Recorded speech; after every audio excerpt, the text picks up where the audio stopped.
Discuss.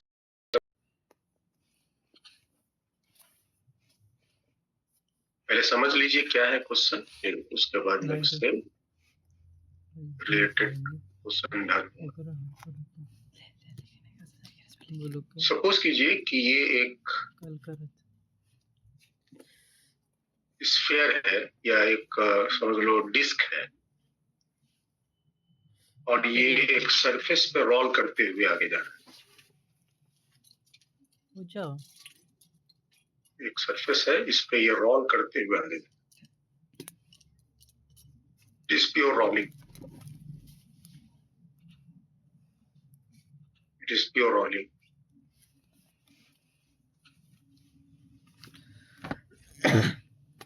और जो surface है वो रफ है, जो सरफेस है ये रफ।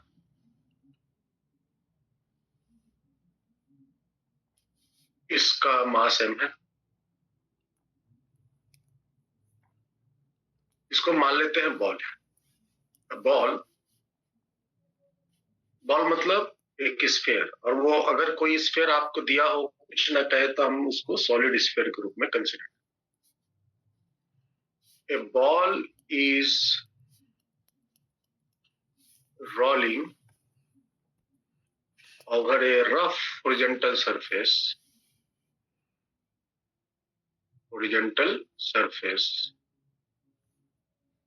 अच्छा ये बताओ तो वेदांग, अगर ये बॉल को हम इस तरह लुढ़का के इसको कंटिन्यू छोड़ दें, कोई फोर्स वगैरह नहीं लग रहा, बस ऐसे ही लुढ़का दिया, लुढ़का के छोड़ दिया, तो क्या ये बॉल कंटिन्यूअसली आगे और आगे जाता रहेगा या कभी रुकेगा? रुक जाएगा।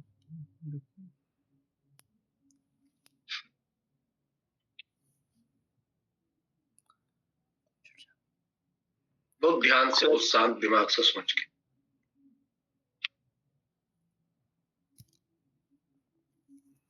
बोलते हैं। चलता चला जाएगा। हाइनेस, क्या लगता है ये आगे जाके कभी रुकेगा या कंटिन्यू आगे प्रोसीड करता रहेगा? ये और सर एक टाइम के बाद रुक जाएगा। रुकेगा ना, मतलब कि वेदांग आप ऐसे सोचो ना कि एक मेरे पास बॉल है और ये रफ सरफेस एक फील्ड है, उसमें हम अगर एक बॉल को लुढ़का के छोड़ दिए तो क्या ये हमेशा लुढ़कते रहेगा? रुकेगा ना, रफ नहीं सर, वो तो रुकेगा ना। Yes sir. ठीक, ball is rolling over a rough surface till it stops. लेकिन सर भी कभी टिल इट स्टॉप्स। ये नहीं पूछेगा लेने में। अब आप ये बताओ कि इस तरह के रोलिंग के दौरान इस पे कौन कौन से फोर्सेस लगेंगे? मास है तो mg लगेंगे। पहले हम आपसे पूछते हैं, आइनस आप बताओ तो कौन कौन से फोर्सेस ये एक्सपीरियंस करेगा during the rolling motion? Sir एक mg करेगा, एक नॉर्मल फोर्स करेगा और एक फ्रिक्शन फोर्स करेगा। Very good. एक mg करेगा, एक नॉर्मल करेगा, एक फ्रिक्शन करेगा। ठीक है, नॉर्मल फोर्स हमेशा सरफेस के परपेंडिकुलर लगेगा। फ्रिक्शन फोर्स जो है ना, जिधर भी मोशन आपकी घसटाने की टेंडेंसी है उसके अपोजिट में लगेगा। और mg तो हमेशा वो सेंटर ऑफ मास से वर्टिकली डाउनवर्ड, ये सब तो आप जानते ही हैं। अब हम आपसे यहाँ पे कुछ क्वेश्चन पूछ रहे हैं। Choose the correct option, choose the correct option. कुछ ज्यादा ही या ऑप्शंस, एक से ज्यादा भी ऑप्शन सही हो सकता है, आपको चुनना है कि कौन सा ऑप्शन सही है। पहला है टॉर्क या friction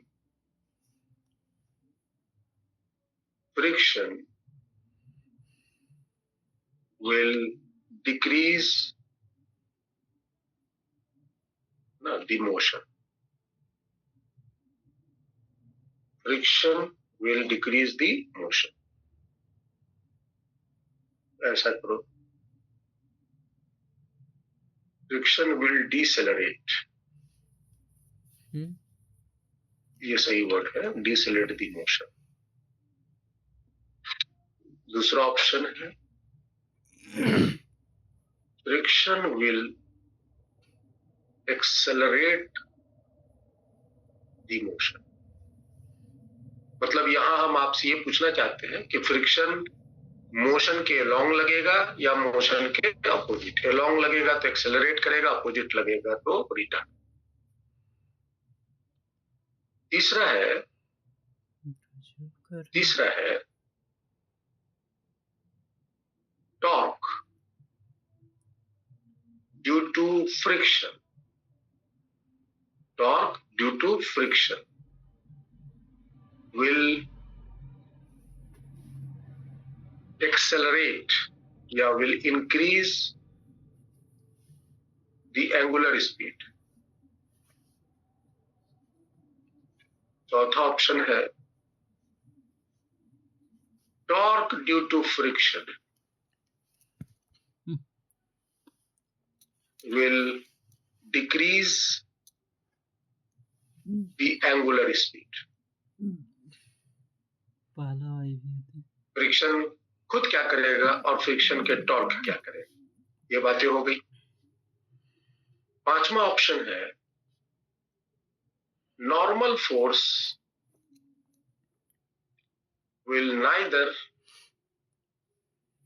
accelerate or retard the motion.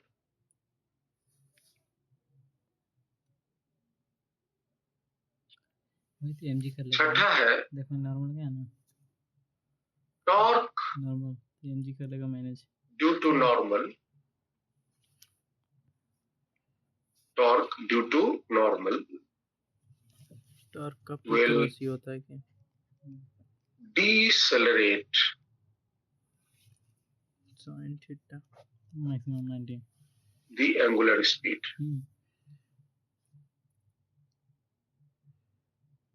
बढ़ाएगा पीक क्रॉस. और छठा है ये नहीं force of gravity, weight force. सातवां weight force will neither increase or तीन चार option decrease the linear or angular motion. हम थोड़ा आसान करके डाउट मतलब कि ऑब्जेक्टिव क्वेश्चन डाले हैं ताकि आप इसको आंसर कर सकें.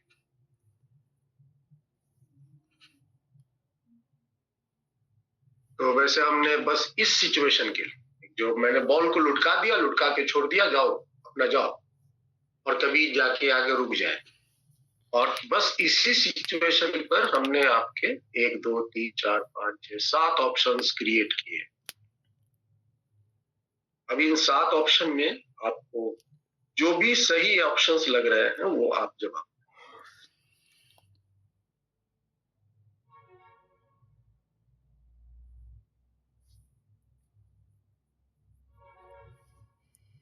तो सेकंड और फोर्थ.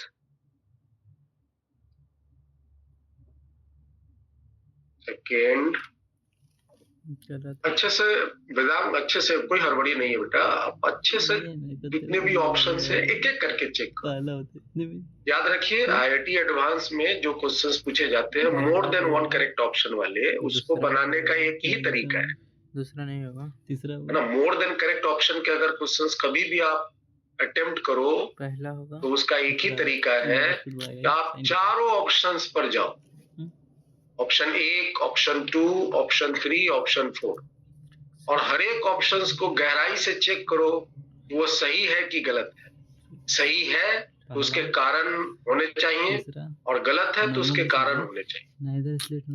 आप बस ऐसे ही रैंडमली उसको सही या गलत मत ठहराना, उसके लिए आपको पर्टिकुलर कारण भी दिमाग में होना चाहिए.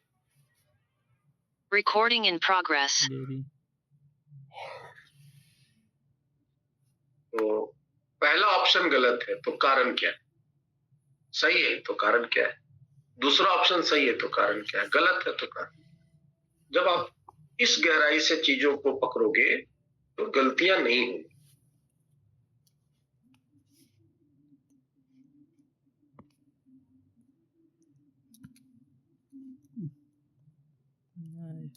आराम से चेक कीजिए और जो भी आंसर करना चाहें अपना हैंड रेस कीजिए।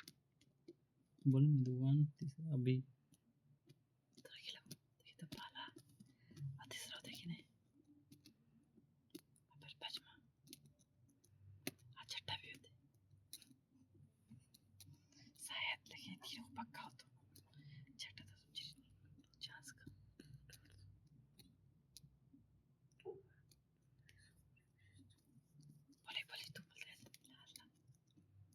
रुकने भैया वो सब बता देते हैं। Linus, are you ready to give the answer? Oh, yes, sir. 1 minute. I'm just waiting for the others. So, हाँ वेदांत भी नहीं दे पाता वेदांत ने नूर ही हाँ yes, Linus. Sir, option A, option C, and option E. Option A. Yes, sir. Option 3. Yes, sir, 3. Or And option 5th. लेकिन ना तीसरा कब कह रहा है And sir, last wala, weight force. ये हो गया Linus का। वही तुम बोलते हैं बात वेदांत आप कुछ बोलेंगे? Sir, second, fourth, fourth. Okay. third. अच्छा कॉमन हो नहीं सर, थर्ड नहीं, सॉरी, वो गलती से वो हो गया. सेकेंड सर, फिफ्थ और सर लास्ट वाले. वेदांत का आंसर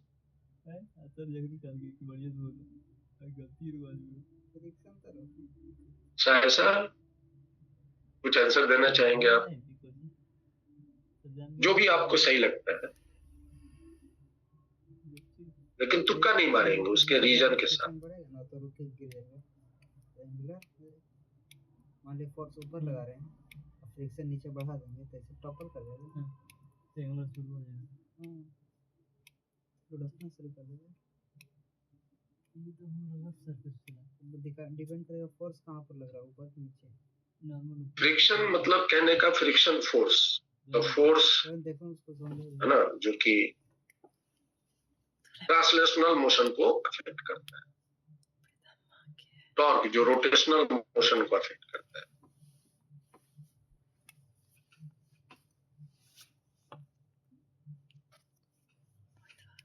जी मोहित कुमार कुछ आंसर बनाना चाहते हो?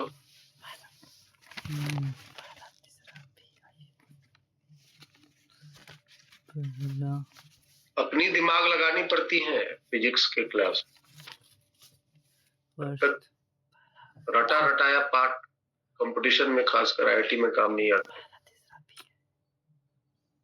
फर्स्ट वाला सर, थर्ड और 5 और 7. फर्स्ट, थर्ड, 5 और 7.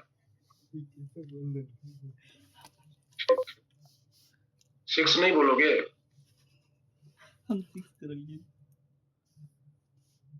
1 2 3 4 बोले, 4 को बोले हो वही. Yes sir.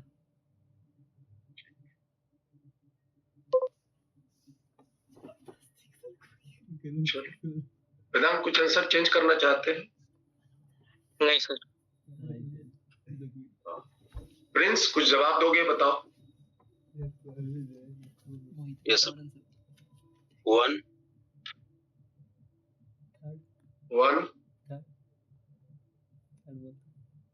उसका 5 1 के बाद 5 7 के बाद 7 और सर 4. और 4. ये अपना चला रहा. ठीक. ऐसा कुछ आंसर देना है बताइए, बस नोट करना है. भगा देंगे, चलो भगा देखेंगे. अगर जरा भी कॉन्सेप्ट में परेशानी होगी तो आंसर बनाने में दिक्कत हो। फिजिक्स में सबसे इंपॉर्टेंट होता है, आप भी जानते हैं कॉन्सेप्ट। चलिए ठीक है, मैं देखता हूँ। This is the question. देखिए ऐसे भी तो नहीं ये आपका एक स्फीयर है, फ्रिक्शन उड़ाएंगे तो सिलेक्शन बढ़ भी सकता है। ये सरफेस पे आगे जा रहा है। इधर से नहीं मैंने लुढ़का के इसको रोल करके सरफेस पे छोड़ दिया है आगे जाने। इसमें एक वेलोसिटी है, इसमें एक एंगुलर स्पीड है। बहुत बोल रहे हैं रोहित तो। अब आप ये बताओ कि सबसे पहले इस पर mg फोर्स किधर लगेगा और कहां से लगेगा? तो mg फोर्स तो यहां से लगेगा, पूरा सेंटर ऑफ ग्रेविटी से वर्टिकली डाउनवर्ड। रोहित ठीक, कुछ भी हम बोल ये आपके mg फोर्स, ठीक बस ज्यादा बोल रहे हैं तो वीडियो ऑन से ये आपके mg फोर्स। बोलते तो रोहित तू यार। अब बताओ ये mg इस वेलोसिटी पे क्या असर कर रहा है? Due to mg। अगर हम mg की बात करें, अभी मैंने एक फोर्स लगाया mg की बात करें, मतलब वेट फोर्स की बात करें, तो क्या ये जो लीनियर मोशन है, लीनियर वेलोसिटी है, उसको ये क्या कर रहा है? इंक्रीज करेगा, डिक्रीज करेगा, क्या करेगा? कुछ नहीं करेगा, कुछ नहीं करेगा ना, है ना?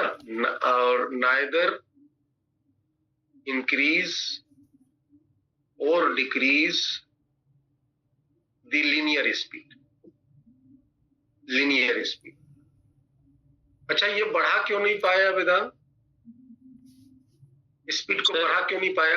एक्सेस से अलग असर लगने की। हाँ, नहीं बढ़ा नहीं पाया। इसका कारण यह है कि बढ़ता तब जब ये mg मोशन के लॉन्ग लगता है ना, और घटता, डिक्रीज होता, लीनियर स्पीड डिक्रीज तब होता जब mg मोशन के अपोजिट लगता है। तो ये ना लॉन्ग लगा है ना अपोजिट लगा है, ये परपेंडिकुलर लगा, इसलिए लीनियर स्पीड को ना ये बढ़ाएगा ना ही ये घटाएगा। अब बताइए तो ये जो एंगुलर स्पीड है ओमेगा, उसको ये क्या करेगा mg? क्या ये बढ़ाएगा या घटाएगा? घटाएगा। सर उसको भी कुछ नहीं कर सकते। उसको भी कुछ नहीं करेगा, क्योंकि ये जो नाच रहा है वो इस सेंटर के अबाउट नाच रहा है, ओ के अबाउट नाच रहा है, और ओ के अबाउट mg के कारण टॉर्क जीरो है। mg के कारण ओ के अबाउट टॉर्क जीरो है। Torque due to mg about o is zero, इसलिए mg will not increase or decrease the angular speed। ठीक है, mg जो है ना एंगुलर स्पीड को बढ़ाएगा ना एंगुलर स्पीड को घटाएगा, और साथ ही ना लीनियर स्पीड को बढ़ाएगा ना लीनियर स्पीड को घटाएगा। तो mg की तो कहानी खत्म हो गई। और इसके अनुसार mg का जो इफेक्ट दिखा रहा था लास्ट ऑप्शन में कि weight force will neither increase or decrease the linear and angular speeds, ये आपकी ऑप्शन बिल्कुल सही है। जो भी बच्चे ये बोले हैं वो सब सही। अब आइए फ्रिक्शन की बात करेंगे। फ्रिक्शन किधर लगेगा, पहले तो ये बताओ। सर आगे लगेगा। एक मिनट, अगर हम फ्रिक्शन को आगे लगाते हैं और नॉर्मल किधर लगेगा बेटा? सर ऊपर लगेगा। ऊपर लगेगा। अब जरा सोचो, नॉर्मल हम सरफेस के परपेंडिकुलर यहां भी लगा सकते हैं, हम यहां भी लगा सकते हैं, हम यहां भी लगा सकते हैं। लास्ट क्लास में ये सब डिस्कस किए थे। तो नॉर्मल हमेशा ऊपर लगेगा, ये बात होता है। तो क्या ये नॉर्मल ये नॉर्मल एंगुलर स्पीड को, लीनियर स्पीड को चेंज कर सकता है, घटा सकता है, बढ़ा सकता है? नहीं सर, नहीं बढ़ा सकता। इस स्पीड को, ये जो एंगुलर स्पीड है आपकी, ये जो एंगुलर स्पीड, लीनियर स्पीड जो है v, इसको बढ़ाने का काम वही फोर्स करेगा जो इसके अलोंग में लगे, इसको घटाने का काम वही फोर्स करेगा जो इसके अपोजिट में लगे। नॉर्मल फोर्स ना अलोंग है ना अपोजिट है, इस लीनियर स्पीड को चेंज नहीं कर सकता। ये नॉर्मल आपका, ये नॉर्मल लीनियर स्पीड को चेंज नहीं करेगा। अब ये क्या हो रहा है कि ये बॉल आगे जाके कभी ना कभी रुकेगा, इसको रोकने का जिम्मेदारी किसकी है? फ्रिक्शन का। mg डिसाइड हो गया कि mg इस स्पीड को ना इंक्रीज करेगा ना डिक्रीज करेगा। नॉर्मल भी डिसाइड हो गया कि इस स्पीड को ना इंक्रीज करेगा ना डिक्रीज करेगा, और ये बॉल आगे जाके रुकना ही रुकना है। तो इस बॉल को रोकेगा कौन? फ्रिक्शन का टॉर्क। फ्रिक्शन का टॉर्क जो है ओमेगा को असर करता है। टॉर्क ओमेगा को चेंज करेगा, स्पीड को चेंज, इसको चेंज नहीं करेगा। फ्रिक्शन जो है ना, बढ़ाएगा, घटाएगा मतलब। हाँ, तो वो कौन घटाएगा? Friction force. फ्रिक्शन फोर्स घटाएगा। तो फ्रिक्शन को घटाने के लिए उसको किधर लगना चाहिए? उसके मतलब अपोजिट डायरेक्शन में। अपोजिट डायरेक्शन में लगना चाहिए। वेदांत समझ में आ रहा है? टेंशन में मत आने वाली। Yes sir. तो फ्रिक्शन जो है, आपने जो फ्रिक्शन लगाया वो गलत है। फ्रिक्शन को इधर लगना होगा।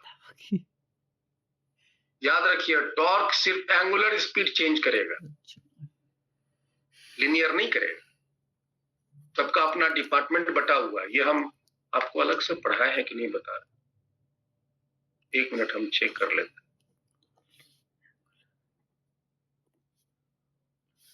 टॉर्क का काम क्या है, फोर्स का काम क्या है? हाँ, action of net force and net torque, यही तो बताया हुआ है। Net force changes the translational motion, net torque about A point changes the rotational motion. स्पष्ट तो लिखा हुआ है।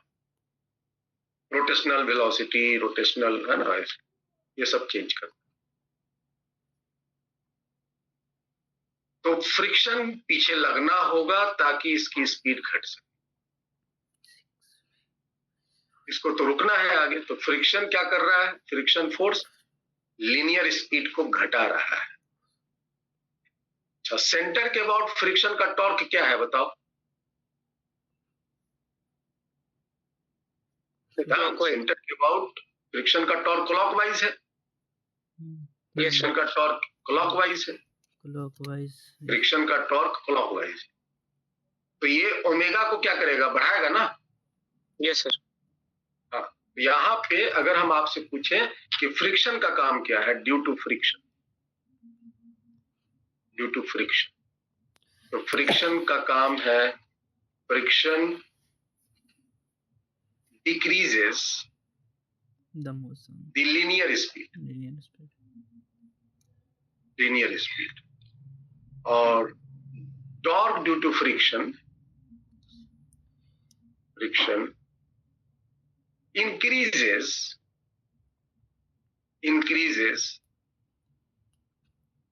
the angular speed.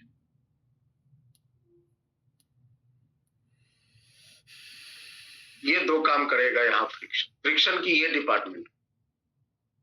तो फ्रिक्शन जो है वो लीनियर स्पीड को बढ़ाएगा और एंगुलर स्पीड, है ना, लीनियर स्पीड को घटाएगा, लीनियर स्पीड को घटाएगा, एंगुलर स्पीड को बढ़ाएगा। ये फ्रिक्शन का काम। ठीक है, अब आप फ्रिक्शन का हम ऑप्शन देख लें। Friction will decrease the linear motion, ये ऑप्शन सही है, ये ऑप्शन सही है। Friction will accelerate the motion, ये गलत। Torque due to friction will increase the angular speed, ये ऑप्शन सही है। Torque due to friction will decrease the angular speed, ये गलत।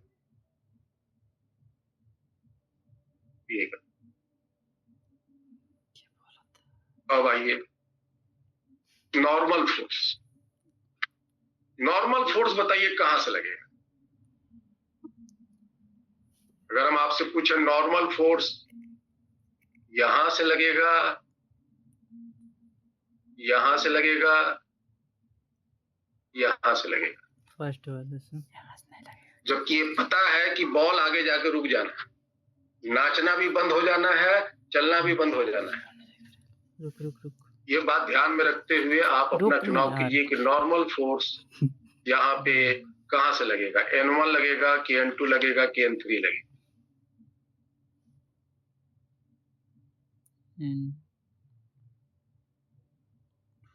आइनस सर N2 से लगेगा। N2 लगेगा। थैंक यू आइनस। क्या N1 लग सकता है? नो, नहीं सर, N1 नहीं लगेगा। N1 नहीं लग सकता। N1 अगर लगेगा तो N1 के कारण लीनियर स्पीड तो चेंज नहीं होगा, एंगुलर स्पीड भी चेंज नहीं होगा। और जब वैसी स्थिति की बात करो तो ये क्या होगा? फ्रिक्शन इस बॉल को आगे जाके रोक तो देगा, लेकिन यहाँ गोल गोल गोल गोल तेजी से नाचने लगेगा, क्योंकि फ्रिक्शन एंगुलर स्पीड को बढ़ा रहा है। यस। जबकि इसको आगे जा करके उसको जीरो हो जाना, रुक जाना, ये तो नहीं लगेगा। इस नॉर्मल की चेक करो N3 को, तो ये N3 भी सेंटर के अबाउट क्लॉकवाइज टॉर्क बना रहा है, ये तो और ओमेगा को बढ़ा दे। यस। तो N3 भी नहीं लगेगा, तो कौन लगेगा? N2। N2 लगेगा। अगर लकड़ी को ये N2 आपका तो इस तरह से घूमेगा, लेकिन यहीं पर अगर इसको कहते हैं ना लकड़ी तरह उसको ये रट कर लगेगा ना, इसको फिक्स कर दो पॉइंट को, इसको एक इधर गिरेगा इधर गिरेगा, एंटी को नाचने की गति ये नॉर्मल देगा। अब बताइए ये नॉर्मल लीनियर स्पीड को चेंज करेगा कि नहीं करेगा? नहीं, कोई इफेक्ट नहीं देगा उस पर। लीनियर स्पीड पे कोई असर नहीं करेगा। तो हम इसका अगर रिजल्ट लिखें ड्यू टू नॉर्मल, हम तो सब लोग कर देंगे। Due to normal no change in linear motion, linear speed. ठीक है। और एंगुलर स्पीड को क्या करेगा? एंगुलर स्पीड में भी कोई चेंज नहीं आएगा, क्योंकि इसमें टॉर्क ही नहीं होगा। सर घटा देगा। टॉर्क नहीं होगा बेटा, ये आइनेस टॉर्क होगा। सॉरी सर, वो N1 के नहीं, टॉर्क होगा ना, सेंटर के बाद टॉर्क होगा ना, घटाएगा। हाँ सर। और वो कैसा होगा बेटा? एंटी क्लॉकवाइज होगा torque. Yes, anticlockwise. Torque due to normal anticlockwise होगा, और ये एंगुलर स्पीड को घटाएगा,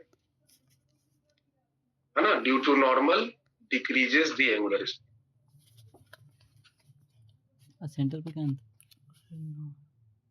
एंगुलर स्पीड। तो नॉर्मल के रिजल्ट क्या हुए? तो normal force will neither accelerate और रिटार्ड दी मोशन, है ना, लीनियर मोशन। लीनियर मोशन को ना ही ये बढ़ाएगा ना ही घटाएगा, तो ये ऑप्शन सही है। Yes sir. और torque due to normal will decelerate the angular speed, ये भी ऑप्शन सही है। सही है ना? Yes sir. एंगुलर स्पीड को घटाएगा, तो ये भी ऑप्शन सही। अच्छा, एक ऑप्शन हम और आपको देते हैं, इसके बारे में थोड़ा बताओ।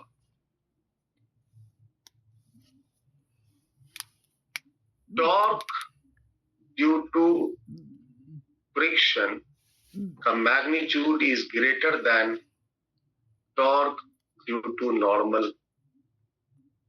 और एक ऑप्शन और देते हैं, torque due to friction is less than torque due to normal. इसके बारे में क्या कहूँ?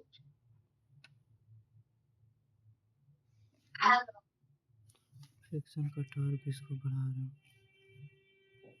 इन दो ऑप्शन में क्या आपके जवाब?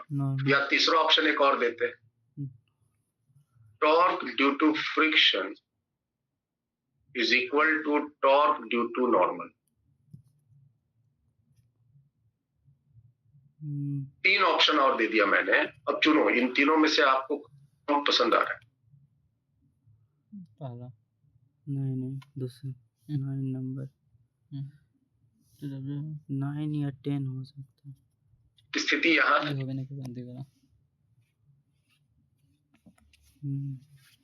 जैसे इधर ही सुनो देखो एक्सीलरेशन फ्रिक्शन क्या कर रहा है एंगुलर स्पीड को और टॉर्क घटा नॉर्मल का टॉर्क घटा रहा है, तो जब तक घटेगा नहीं रुकेगा किसे यहाँ पर सर नॉर्मल का टॉर्क ज्यादा होगा फ्रिक्शन से। नॉर्मल का वेरी गुड, नॉर्मल का टॉर्क ज्यादा होगा फ्रिक्शन से, कारण क्या है सर? आगे जाके बॉल रुक रहा है तो नॉर्मल डोमिनेट करना चाहिए, नहीं तो नॉर्मल डोमिनेट करना, नहीं तो एक्सेलरेट करता रहेगा। That is the correct reason, इसका जवाब है। तो नॉर्मल के टॉर्क का मैग्नीट्यूड ज्यादा होना चाहिए फ्रिक्शन के, ये ऑप्शन सही है। सही है ना? Yes sir. चलिए सर एक क्वेश्चन है सर इस क्वेश्चन में। हाँ बोलो कि सर जो नीचे वाला पॉइंट है एकदम, तो सर उसके पीछे की तरफ वेलोसिटी आर ओमेगा होगी। पीछे की तरफ वेलोसिटी आर ओमेगा होगी, हाँ। तो सर इस केस में सर फ्रिक्शन पीछे कैसे लग सकता है अगर ऐसा हो रहा है तो?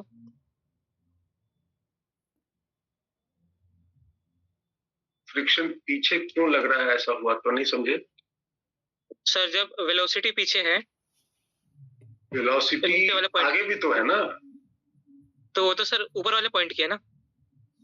नहीं, पूरा बॉडी में दो मोशन हो रहे हैं ना बेटा, लीनियर मोशन हो रहे हैं, तो लीनियर मोशन तो सभी पार्टिकल में ना है,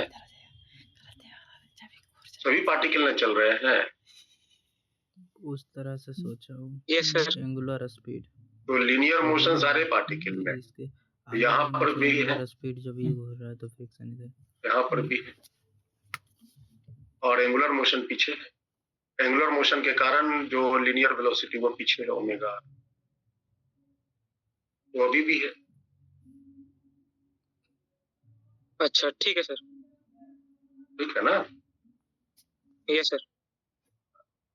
आपको मैं दिखाता हूँ, जो डाउट्स हैं वो सब मैंने क्लियर किया हुआ पहले से। ये देख लो, ये देख लो, जब इसमें ट्रांसलेशनल और एंगुलर मतलब रोलिंग मोशन हो रहा है, तो हर एक पार्टिकल में ट्रांसलेशनल मोशन है ना? Yes sir. और हर एक पार्टिकल सर्कुलर मोशन में चल रहा है।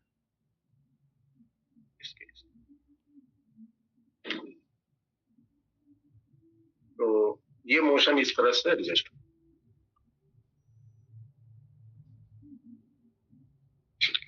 अगर नॉर्मल फ्रिक्शन और कुछ दोनों बराबर हुआ तो और कुछ पूछना है? नहीं।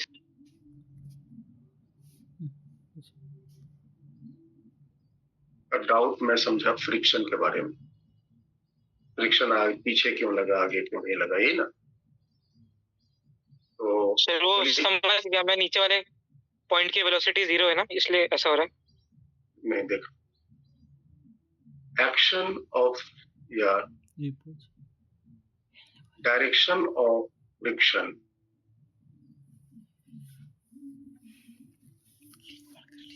ड्यूरिंग rolling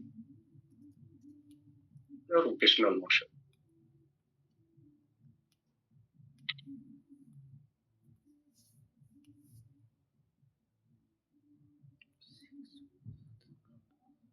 बताना। सपोज करो कि हम एक बॉल को एक सरफेस पे रोल करा के छोड़ दिए। रोल कराया मतलब इसमें हमने एंगुलर लीनियर स्पीड दिया, इसमें हमने एक एंगुलर स्पीड दिया और रोल करा के इसको छोड़ दिया आगे जाने के लिए, और सरफेस आपका परफेक्टली स्मूथ है, तो क्या होगा बताओ? सरफेस परफेक्टली स्मूथ तब क्या हो? तो जाते रहेगा। क्योंकि रोकने वाला सिर्फ फ्रिक्शन ही है, तो रोल नहीं कर पाएगा। सरफेस स्मूथ है बेटा, मैंने रोल करा के छोड़ दिया है इसको, ऐसे ऐसे लुढ़का के छोड़ दिया ना। अब बताइए, स्लिपिंग होगा। स्लिपिंग होगा श्योर। स्लीपिंग तब होता है जब VCM greater than omega R हो जाता है या VCM less than omega R हो जाता है, तब स्लीपिंग आइनस। Okay sir. ठीक है, ये मेरा शर्त मैंने पढ़ाया हुआ है, बताया हुआ है। Yes sir. दिखाऊं? नहीं, ओके सर। दिखाऊं? नहीं सर, वो याद है। याद हो तो ये, और हमने जो अभी मोशन दिया है ये प्योर रोलिंग मोशन दिया है। अभी जो मैंने मोशन दिया ऐसा कि VCM exactly is equal to omega, ये दिया, ये देकर मैंने इसको रोल करा के छोड़ा है। आगे बताओ, आगे का क्या होगा इसका मोशन?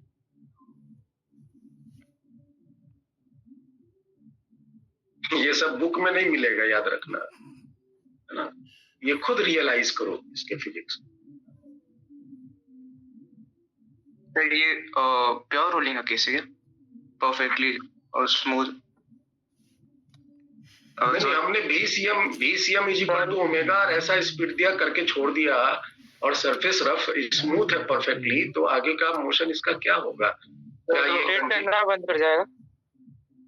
रोटेट करना कौन बंद करेगा? सर स्फीयर बंद कर जाएगा, बस आगे की तरफ वेलोसिटी होगी। इसका मतलब ये आगे जाकर के प्योरली मतलब ऐसे ऐसे चलने लगेगा? नहीं, कभी नहीं हो सकता। Yes sir. सोचो ठीक से। नहीं सर, वो रोल करेगा बट एक कांस्टेंट स्पीड के साथ। कांस्टेंट मतलब जो स्पीड मैंने दिया वही स्पीड के साथ? मतलब उसका लीनियर और एंगुलर वेलोसिटी बोथ मेंटेन रहेगा, कांस्टेंट काइंड ऑफ। एक्चुअली में इसमें तो एक फोर्स सिर्फ लगेगा mg, एक फोर्स लगेगा mg, है ना, नॉर्मल। और दूसरा फ्रिक्शन तो नहीं लगेगा, नॉर्मल 90 किलो का लगेगा।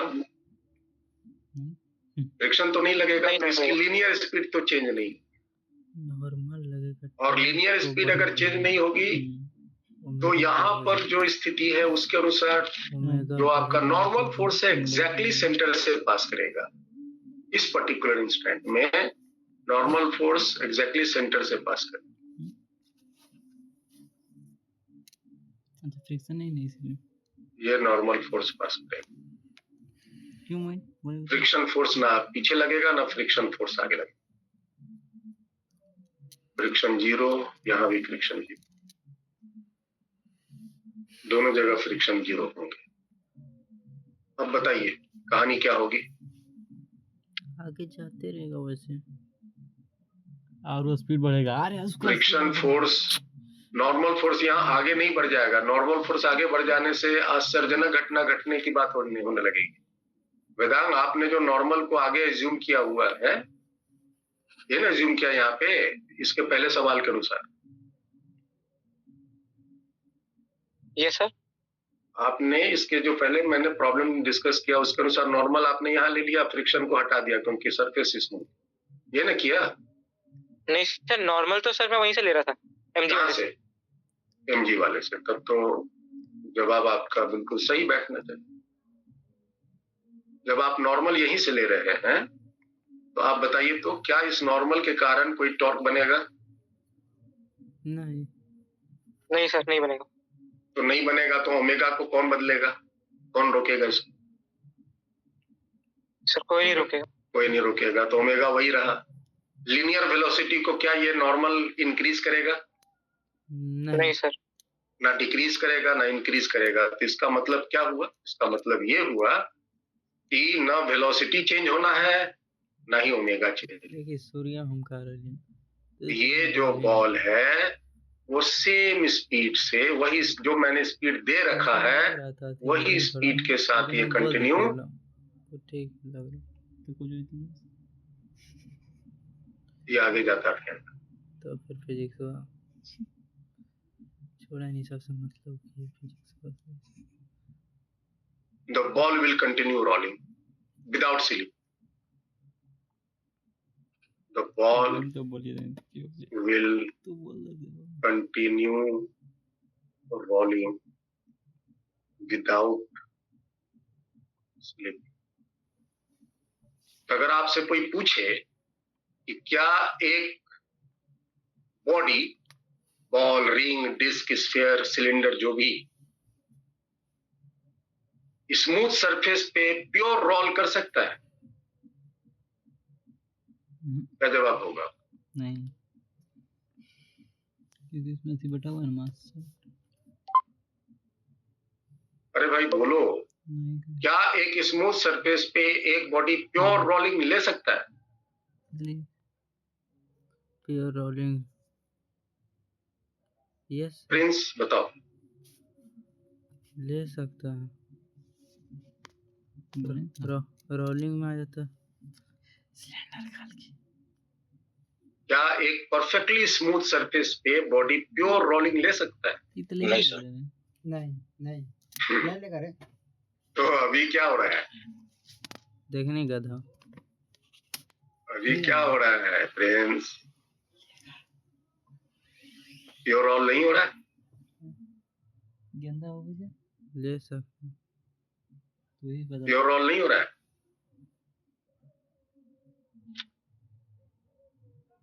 एंगल के साथ रहेगा उसमें। प्योर रोल नहीं हो रहा है? भैया तू बैठ जो शुद्ध हो रहा है सर। एंगल के साथ रहेगा उसमें नहीं लेगा। एंगल अभी प्योर रोल हो रहा है ना प्रिंस? यस सर, एक बार फिर से समझाएगा, समझ में नहीं आया सर। Very good. क्वेश्चन क्या था? क्वेश्चन समझ में आया ना कि एक बॉल को मैंने स्मूथ सरफेस पे रोल करा के छोड़ दिया। Yes sir. एक बॉल को मैंने स्मूथ सरफेस पे रोल करा के छोड़ दिया। अब मेरा क्वेश्चन ये है कि क्या ये बॉल आगे, इसकी क्या फ्यूचर होगी, आगे कैसे मोशन लेगा? जैसे कि आप इमेजिन करो ना, आपके हाथ में एक बॉल है, सरफेस एकदम परफेक्टली स्मूथ है, तुम इस पे बॉल को लुढ़का के छोड़ दिए। Yes sir. तो इसके मोशन में चेंज कौन लाता है? कोई भी मोशन में चेंज कौन लाता है? उस पर लगने वाले फोर्स और टॉर्क। Yes sir. फोर्स क्या करता है? लीनियर मोशन चेंज करता है। टॉर्क क्या करता है? तो एंगुलर मोशन चेंज करता है। ठीक है। अब इस पर्टिकुलर स्थिति में जो फोर्सेस लगने वाले हैं वो दो ही फोर्स लगने वाले हैं, mg और एक तो mg और एक नॉर्मल। फ्रिक्शन तो लगना नहीं है। mg की जिद है कि वो हमेशा सेंटर ऑफ ग्रेविटी से ही वर्टिकली डाउनवर्ड लगेगा। अब आप इस mg का देख लो, ये क्या क्या करने वाला है। तो क्या ये mg लीनियर स्पीड को चेंज करेगा? नहीं सर। नहीं करेगा। क्या mg के कारण सेंटर के अबाउट टॉर्क बनेगा? नहीं सर। नहीं। अगर नहीं बना तो ओमेगा भी चेंज नहीं करेगा। तो mg का कहानी खत्म। mg कुछ औकात नहीं रखता है, ना v चेंज करने में, ना ओमेगा चेंज करने में। नॉर्मल अगर आप यहाँ देखो, नॉर्मल को अगर बात करो, नॉर्मल की स्थिति क्या है? नॉर्मल यहां से भी लग सकता है, नॉर्मल यहां से भी लग सकता है, नॉर्मल बीच से भी लग सकता है। बात समझिए? Yes sir. अगर आगे नॉर्मल लगाते हैं तो इसकी एंगुलर स्पीड घट जाएंगी, वेलोसिटी पे कोई चेंज नहीं होगा। Yes sir. तो इसका मतलब ये हुआ कि ये जो बॉल है आगे जाके नाचना बंद कर देगा और सीधे ऐसे चलने लगेगा। ऐसा तो नहीं होगा ना? ऐसे गोल गोल घूमता जाएगा और रॉकेट की तरह चलने लगेगा, ऐसा तो नहीं होगा ना? इसका मतलब नॉर्मल यहाँ पे बिल्कुल सेंटर पे पास करेगा। और ये नॉर्मल का बताओ, क्या ये वेलोसिटी को चेंज करेगा? नहीं। ये नॉर्मल सेंटर के अबाउट क्या कोई टॉर्क बनाएगा? नहीं। सर। तो क्या ये ओमेगा को चेंज करेगा? नहीं। इसका मतलब क्या हुआ? ना इस केस में ना ओमेगा चेंज होगा, ना वेलोसिटी चेंज, है ना? Yes sir. the ball will continue rolling without slip.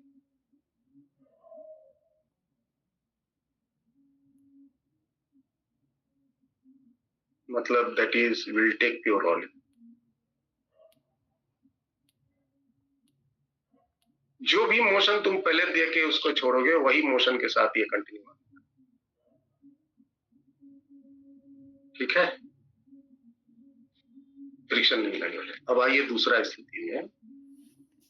Suppose करो कि यही बॉल चलते चलते कुछ दूर तक स्मूथ सरफेस पे रहा और चलते चलते वो एक रफ सरफेस पे लैंड करेगी. सेम बॉल है, सेम बॉल को मैंने रख दिया किस प्लेटफॉर्म पे? Rough platform. ये सरफेस रफ है. मैंने इसको प्योर रोलिंग करके छोड़ा है. VCM is equal to omega R. Pure rolling करके छोड़ा है. बताइए इस केस में फोर्सेस क्या लगेंगे? 3 फोर्स लगेंगे. 3 फोर्स लगेंगे ना? Yes sir. Friction MG normal. अभी तो यही प्रॉब्लम तो सॉल्व किया है. ये वाली mg तो यहीं से पास होना है, ये तो गारंटी. नॉर्मल किधर लगेगा? फ्रिक्शन किधर लगेगा बताओ? पीछे. क्योंकि इसको आगे रुक जाना है तो पीछे फ्रिक्शन लगेगा. नॉर्मल पीछे फ्रिक्शन लगेगा और नॉर्मल आगे, क्योंकि एंगुलर स्पीड थोड़ा यहाँ से आगे लगेगा. रुकना है ना. नॉर्मल यहाँ थोड़ा सा आगे लगेगा. ठीक है, यहाँ पे नॉर्मल की कहानी क्या है? तो बॉडी की क्या स्थिति होगी? तो body will body will comes to rest. बीच में क्या होगा? यहाँ पे रास्ते में क्या होगा? Opposite torque. यहाँ पे स्पीड चेंज हो जाएगा, भी घट जाएगा. फ्रिक्शन लग रहा है. ओमेगा क्या होगा? ओमेगा भी घट जाएगा, घटता जाएगा. और यहाँ पर भी V is equal to omega R ही हो. फिर आगे जाकर के ये भी 0 हो जाएगा और ये ओमेगा भी 0 हो जाएगा. बॉडी रेस्ट में आ जाएगा. कम स्टोरेज. और ये फोर्सेस की जब है ना स्टाइल रहेंगे तभी जाकर के ये वाली कहानी बनेगी, वरना नहीं. ना कहियो पढ़ पाए मैं तो. तीसरा स्थिति लो. सीखना टाइम में. हाँ तो सर अगर जैसे कोई टायर है तो मतलब अगर किसी वो मतलब दलदल में फंस जाता है तो सर उसको चलाने पे सर तो वो एक ही जगह पे रहता है, वो आगे तो जाता नहीं है. थोड़ा सा आगे जाने का प्रयास करता है. तो उस केस में सर प्योर रोलिंग तो नहीं हो रहा है. नहीं, स्लीपिंग हो गया ना वो. हाँ सर, तो उसमें फ्रिक्शन भी तो सर 0 है ना सर? कहाँ फ्रिक्शन 0 है? फ्रिक्शन तो है ही वहाँ. Backward sleeping. दलदल में फ्रिक्शन लगता है बेटा. अच्छा.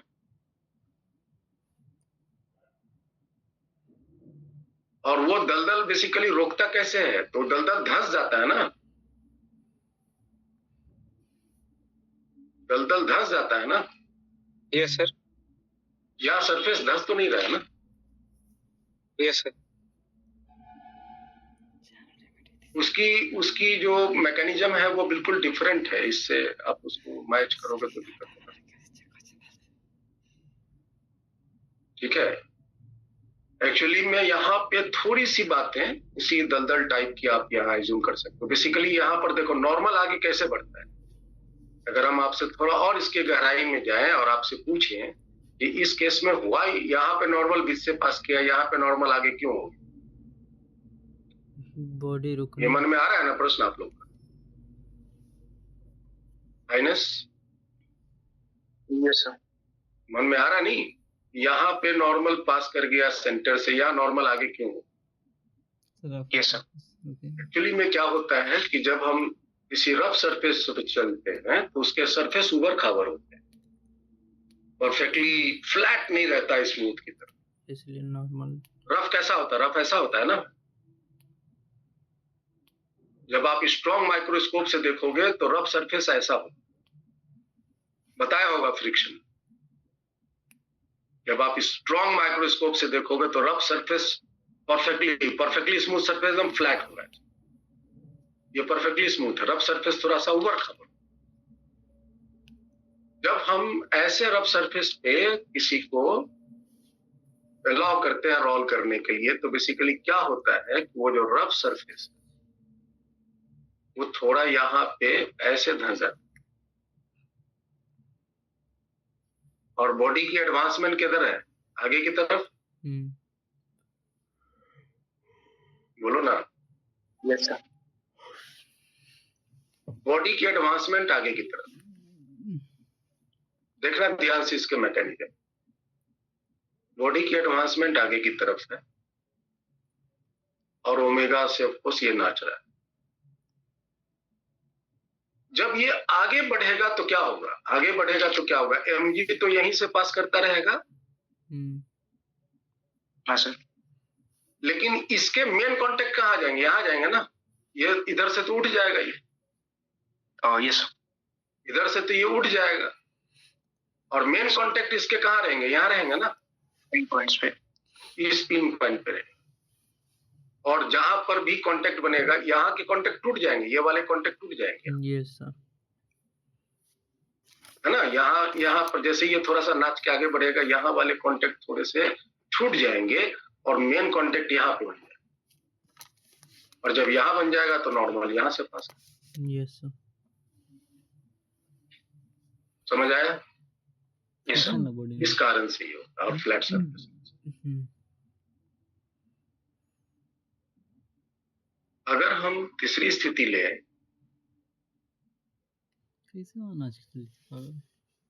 वो बताया है पीछे हमको। ये आपका बॉल है, मैंने इसको रोल कराया, ठीक है? मैंने इसको एंगुलर स्पीड दिया, एंगुलर एक्सेलरेशन दिया। क्या दिया? Angular acceleration. एंगुलर एक्सेलरेशन कैसे दे सकते?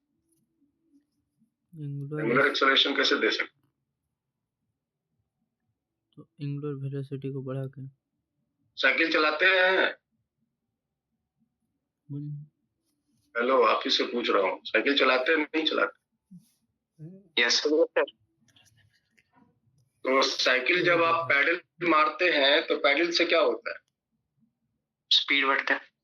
स्पीड बढ़ता है, डायरेक्ट स्पीड नहीं बढ़ता है। पैडल मारने से आप अपने फोर्स से टॉर्क प्रोवाइड करते हैं। क्या प्रोवाइड करते हैं? टॉर्क। और वो टॉर्क जो है वो किसको मिलता है? आगे वाले चक्के को कि पीछे वाले चक्के? पीछे वाले चक्के को। पीछे वाले चक्के को टॉर्क मिलता है। और टॉर्क क्या पैदा करता है? अल्फा। यस। टॉर्क पैदा करता है अल्फा। ठीक है। ये सरफेस आपका रफ है, ये सरफेस रफ है। अब बताइए, मान लो यहाँ पर उसके पास अभी पर्टिकुलर इंस्टेंट में कोई स्पीड है, ऑफकोर्स ओमेगा भी है, नाच भी रहा है, चल भी रहा है, और आपने एक अल्फा दिया हुआ है। क्या दिया हुआ है? अल्फा, मतलब एंगुलर एक्सेलरेशन दिया हुआ है। आप जैसे भी कारण से दीजिए, आप पैडल मार के दे दीजिए, एक इधर से फोर्स लगा दीजिए, सेंटर के अबाउट एक टॉर्क बना देगा, टॉर्क से इसको अल्फा मिल जाएगा। आप जैसे भी चाहे दीजिए। बताइए तो इस केस में mg किधर से लगेगा?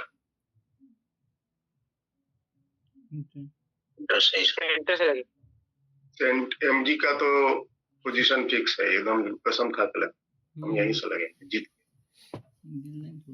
ठीक है। फ्रिक्शन किधर लगेगा? आ गया। वेदांग बताओ, फ्रिक्शन किधर लगेगा? पीछे लगेगा। पीछे। फ्रिक्शन अगर तुम पीछे लगा दोगे तो इसकी स्पीड कैसे बढ़ेगा बताओ? अगर तुम फ्रिक्शन पीछे लगा दोगे तो इसकी स्पीड, ये जो v है, ये कैसे बढ़ेगा? पैडल मारने से स्पीड बढ़ता है ना। सरफेस पे अगर वो कांटेक्ट में है तो इसकी स्पीड को कौन बढ़ाएगा? सर अल्फा बढ़ा रहा है। अल्फा ओमेगा ना बढ़ाएगा। ओमेगा मतलब मिक्स मत करो। अल्फा ओमेगा से चेंज कर सकता है, भी को चेंज करने की औकात उसमें नहीं है। ये सर अल्फा है ना, ये सिर्फ ओमेगा को चेंज कर सकता है। तो देखेगा राहुल सब भी को चेंज करने का औकात इस अल्फा में नहीं मान लो वो कर देखो। तो इस भी को कौन बढ़ाएगा बताओ? तो फ्रिक्शन ही बढ़ाएगा। फ्रिक्शन ही बढ़ाएगा। तो नॉर्मल तो नहीं बढ़ा सकता ना, नॉर्मल तो सरफेस के परपेंडिकुलर ही लगना है, ऊपर ही लगना है। नॉर्मल तो स्पीड को तो चेंज कर नहीं सकता। तो बताओ फ्रिक्शन किधर लगेगा? सर आगे लग जाएगा। आगे लग जाए, ये आगे लग जाए। और इस केस में सरफेस रफ होने के बावजूद भी नॉर्मल फोर्स आगे नहीं बढ़ता है। नॉर्मल फोर्स आगे नहीं बढ़ता, नॉर्मल फोर्स यही बीच से ही पास होता है, क्योंकि यहाँ पे जो ये फ्रिक्शन है वो mg को सटाक से आगे कर देता, नॉर्मल के ऊपर रख देता। तो इस केस में नॉर्मल हम यहीं से पास।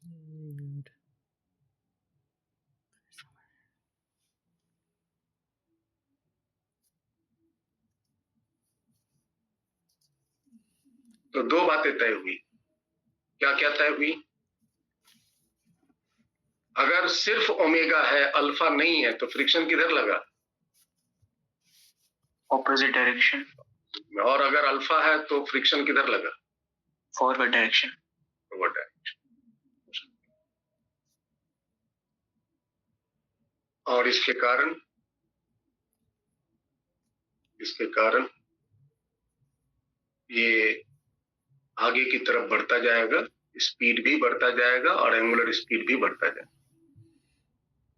ये भी बढ़ता जाएगा, इसका ओमेगा भी बढ़ेगा। ओमेगा कौन बढ़ाएगा? ओमेगा कौन बढ़ाएगा? अल्फा। और भी कौन बढ़ाएगा? फ्रिक्शन। ठीक है।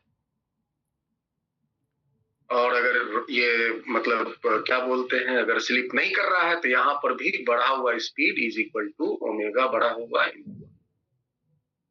ये मैनेज होता है। तो अगर हम आपसे पूछें, अगर हम आपसे पूछें कि एक साइकिल है, आप साइकिल चला रहे हो, आप एक साइकिल चला रहे हो, उसके दो चक्के हैं। अच्छा। और वो दोनों चक्का एक सरफेस पे आप पैडल मार दिए हो, ठीक है, पैडल मार दिए हो, और ये चक्का जो है एक्सिल से जुड़ा हुआ है, और पैडल मार के आप इसको नचा चुके हो। साइकिल भी आगे बढ़ रहा है,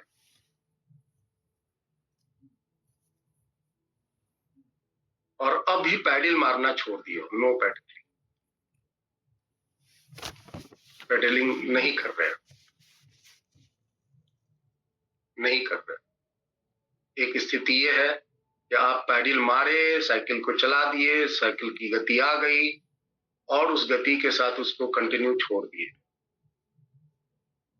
और दूसरी स्थिति में मान लो यहाँ पर तुम पैडल मार रहे हो, देयर इज पैडलिंग। पैडलिंग नहीं, ठीक है। तो बताइए इस केस में, दोनों केस में फ्रिक्शन किधर लगे? पहला केस में फ्रिक्शन किधर लगे? पीछे। ये रेयर व्हील है, ये फ्रंट व्हील है। ये रेयर व्हील है, ये front wheel.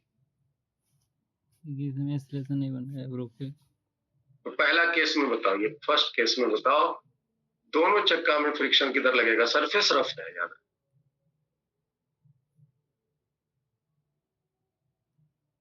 Surface is rough.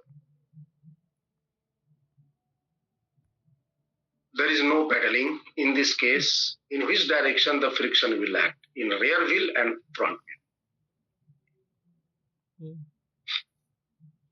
तो आइनेस आप बताओ, ये फर्स्ट केस में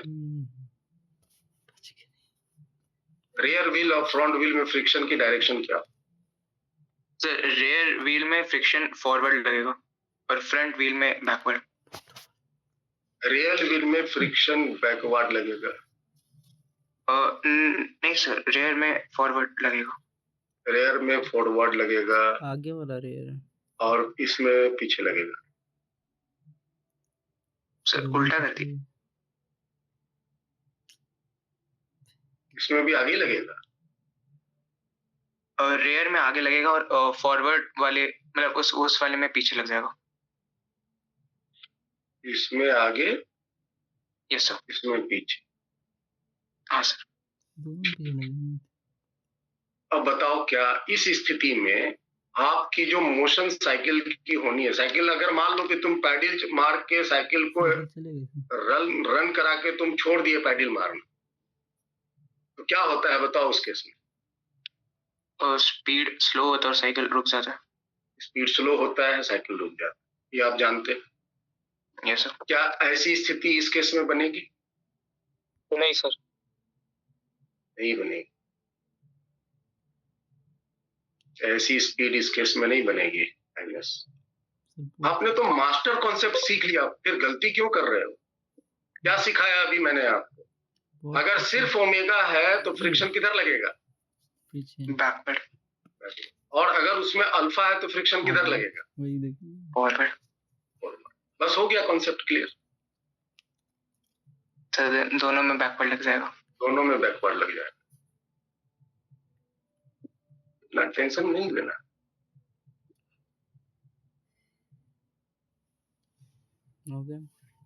ठीक है, दोनों में फ्रिक्शन बैकवर्ड लगेगा और नेट फोर्स जो है पीछे के डायरेक्शन में लगने की वजह से साइकिल जो है वो स्लो डाउन होगा। अच्छा आगे आइए, दूसरा केस में आइए और बताइए, हम पेडलिंग कर रहे हैं तब फ्रंट व्हील में फ्रिक्शन किधर, रेयर व्हील में फ्रिक्शन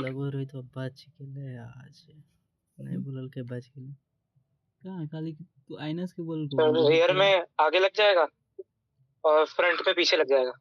वेरी गुड। जब हम पैडलिंग करते हैं तो हम अल्फा प्रोवाइड करते हैं किस चक्के को? पीछे वाले चक्के को। आगे वाले को नहीं करते, आगे वाला तो खुद मूव करता। तो जब हम पीछे वाले में अल्फा दिए तो इसके कारण फ्रिक्शन आगे लगेगा और इस व्हील में फ्रिक्शन नेचुरली पीछे लगेगा। अब बताइए, क्या दोनों फ्रिक्शन की मैग्नीट्यूड सेम होगी? नहीं सर।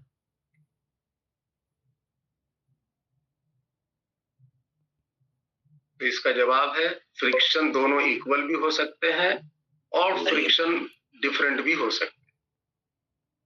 कभी आप देखे होंगे कि आप पैडल खूब तेजी से मार रहे हो फिर भी स्पीड नहीं बढ़ रहा है, स्पीड मेंटेन्ड है, ऐसा होता है आइनस? आप पैडल मारते रहे और एक ऐसी स्थिति पे पहुंच गया कि आप पैडल फर्दर मार भी रहे हो और स्पीड नहीं बढ़ रहा है, ऐसा होता है? ये सर एक बार हुआ था। ऐसा होता है ना? वो स्थिति तब है जब दोनों डायरेक्शन की फ्रिक्शन की मैग्नीट्यूड इक्वल हो गई। तो नेट फोर्स 0 हो गया ना? हाँ सर। नेट फोर्स 0 हो गया तो कंटिन्यूअसली वो वही स्पीड से चलता है।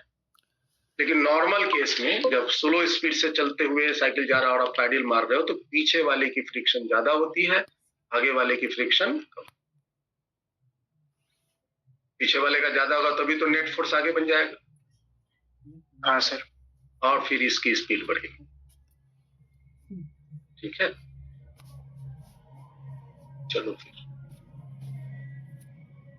ये कितने कंडीशन हो गए? फ्रिक्शन का डायरेक्शन समझ में आ रहा है? अभी हम लोग का टॉपिक क्या है? Direction of friction, rolling friction. अब आइए नेक्स्ट कंडीशन नंबर 4।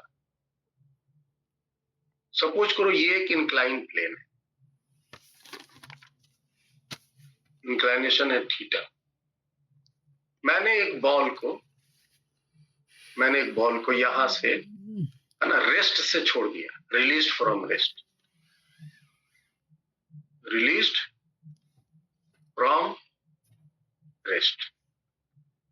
और इसकी सरफेस परफेक्टली स्मूथ। सरफेस क्या है? परफेक्टली स्मूथ है। बताइए तो ये बॉल है यहाँ पे, दिस इज अ बॉल, हमने इस परफेक्टली स्मूथ इंक्लाइंड प्लेन से इस बॉल को यहां से छोड़ दिया, ये नीचे गिरेगा कि वहीं लटका रहेगा? बताओ, पहले ये बताओ। नीचे गिरेगा। नीचे ये कैसे गिरेगा? नाचते हुए गिरेगा या सीधे सड़क गिरेगा? नाचते हुए गिरेगा।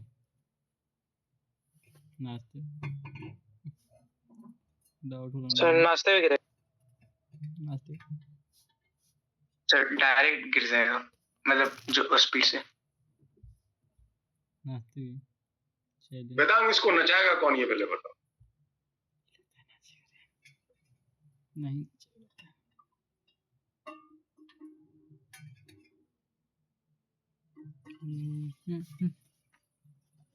चलो ठीक है, नचाएगा कौन, चलाएगा कौन, ये सब कौन डिसाइड करेगा? फोर्स और टॉर्क। नचाएगा कौन, चलाएगा कौन, है ना, चलाएगा कौन, ये कौन डिसाइड करता है? हम डिसाइड नहीं करते, ये फोर्स और टॉर्क डिसाइड करता है। बस हम क्या जानते हैं, फोर्स कहां पर कैसे लगेगा। आप भी वो सीख लो और डिसाइड कर लो, है ना एनएस? Yes sir. तो यहाँ पे हम फोर्स लगा रहे हैं, एमजी तो जीत किए हुए हम यहीं से लगेंगे। यस, एमजी तो यहीं से लगेगा, और चूंकि ये रेस्ट में है तो जहां कांटेक्ट में वहीं पर नॉर्मल लगेगा। सही? Yes sir. अब बताओ, क्या एमजी के कारण कोई टॉर्क होगा सेंटर के अबाउट, जिसके अबाउट इसको नाचना है उसके अबाउट, क्या एमजी के टॉर्क बनेंगे नहीं बनेंगे? नहीं बनेगा। नॉर्मल के टॉर्क बनेंगे नहीं बनेंगे? नहीं बनेगा सर, नहीं बनेगा। तो ये तो नाचने से रहा, टॉर्क में नहीं रहा तो नाचने से तो रहा। नाचेगा क्या? नहीं सर, नहीं नाचेगा। अब देखते हैं चलेगा कि नहीं। तो एमजी के कंपोनेंट हम इधर तोड़ सकते हैं, चलेगा। एमजी साइन थीटा, और एक एमजी का ये कंपोनेंट एमजी कॉस थीटा। पीछे तो कोई फोर्स है नहीं, MG sine theta. Normal MG cos theta को बैलेंस करने में भिड़ा हुआ है। एमजी साइन थीटा को बैलेंस कोई कर रहा है? नहीं सर। तो ये नीचे के डायरेक्शन में चलेगा, और इसको कौन चलाएगा वेदांत? MG sine theta. और चूंकि ये नाचना नहीं है तो ये कैसे चलेगा? Pure translational motion. Pure translational motion मतलब आप प्योर स्लीपिंग कह सकते हैं, सरफेस के साथ घसटाते हुए गिरेगा। समझ में आया? Yes sir. ये नाचेगा नहीं, ये ऐसे गोल है तो नाचेगा जरूरी नहीं है। नाचने का जिम्मेदारी किसकी है? टॉर्क की है। चलाने की जिम्मेदारी किसकी है? फोर्स की है। जिम्मेदारी को समझिए, तब जाके रोटेशन का टॉपिक आपके लिए बहुत इजी हो जाए। ये नाचेगा नहीं। अच्छा बताओ, ये जब नीचे गिरेगा तो इसके नीचे गिरने के एक्सेलरेशन क्या? एक्सेलरेशन के लिए फॉर्मूला वही, जी साइन थीटा। जी साइन थीटा। मास चला m, एक्सेलरेशन a से, जिधर चला उधर का फोर्स में है आपका mg साइन थीटा, अपोजिट में कोई फोर्स नहीं, m और m cancelled, so a is equal to g sign.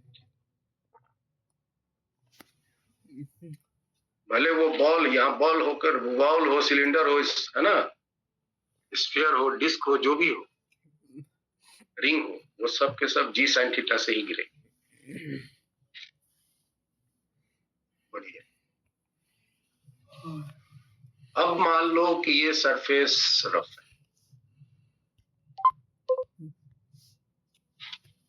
अब ये सरफेस रफ है, जहां पर मैंने बॉल छोड़ा ये सरफेस आपका रफ है। Of course, ball is released from rest.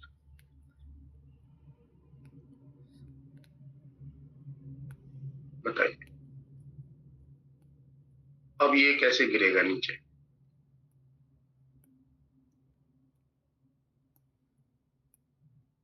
नीचे गिरेगा या वहीं रहेगा? नीचे गिरेगा, अब घूम जाएगा सर।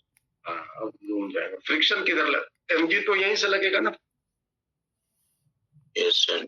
mg तो यहीं से लगेगा। अच्छा, फ्रिक्शन पीछे क्या अभी के नॉर्मल, अभी चूंकि रुका हुआ है तो नॉर्मल भी यहीं से लगेगा। सेंटर्स।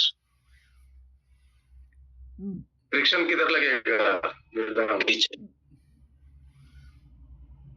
फ्रिक्शन पीछे लगेगा, क्योंकि देखो जब ये सरफेस पर चल रहा था तो इसकी टेंडेंसी घसटा के नीचे जाने की थी। यस, घसटा के नीचे जाने की थी, तो यहाँ पर भी उसकी घसटा कर नीचे जाने की है, अभी भी है। लेकिन जैसे ही ये सरफेस पर वो घसटाएगा, सरफेस उसको घसटाने से रोकने के लिए फ्रिक्शन, और यही फ्रिक्शन क्या करेगा, इस पर एक टॉर्क प्रोवाइड। ये फ्रिक्शन के कारण ये नाचेगा, याद रखना है। फ्रिक्शन इसको अल्फा पैदा करेगा, अल्फा से ये एक्सेलरेट जाएगा नीचे। mg sin थीटा के कंपोनेंट अपने बनेंगे, जो बन रहे थे अपने बनेंगे। फ्रिक्शन से ज्यादा होगा mg sin theta, mg cost, friction पीछे लगेगा। यहाँ पर जो बॉडी है वो बॉडी नीचे की तरफ गिरेगा, body will fall with rolling. यहाँ पे बॉडी होगा, पहला वाले केस में body will fall with pure sleeping. Sir friction और mg sin थीटा बराबर हो सकते हैं यहाँ पे? हाँ, हो सकते हैं, तो कभी ऐसा सर उस केस स्थिति में हो सकता है, लेकिन यहाँ घूमता रहेगा क्या वहीं पे? वहां पर घूमता रहेगा नहीं। अगर ये दोनों बराबर हो जाए तो ये कांस्टेंट वेलोसिटी से नीचे गिर सकता है ना, और रेस्ट में है तो फिर रेस्ट में रह सकता है, रेस्ट में है तो फिर रेस्ट में हो सकता है, अगर बराबर है। लेकिन ऐसा नहीं होता है, फ्रिक्शन की वैल्यू कम होती है mg sin थीटा की। फ्रिक्शन का मैक्सिमम वैल्यू क्या लेते हो वेदांत? Mu N. एन बराबर क्या है? mg sin theta, mg cos theta, mg cos theta, और यहाँ mg sin थीटा। म्यू की वैल्यू लेस देन 1 होता है जनरली। Yes sir. तो आप यहाँ पर प्लेस करेंगे ना तो इसकी वैल्यू ज्यादा ही मिलेगी। वो सब हम मेजर कर सकते हैं, बराबर हो सकता है, नहीं हो सकता है, दिए गए कंडीशन के अनुसार। ठीक है। हाँ, ये बॉडी नीचे की तरफ स्लिप करते हुए गिर सकता, रोल करेगा, लेकिन अल्फा फ्रिक्शन इसमें अल्फा पैदा करके इसको नचाएगा गारंटी। ये सारे कंडीशंस हो गए, कंडीशन है।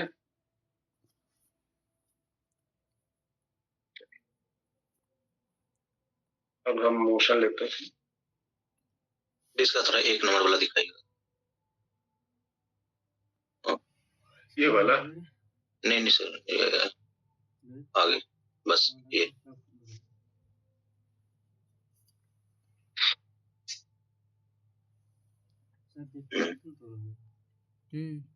अब देखो तो देख रहा होगा, मैंने देखोगे देखोगे कि नहीं, कुछ नहीं, हम किसी नहीं। सर 1 नंबर ये प्रैक्टिकली संभव है क्या सर? बिल्कुल है,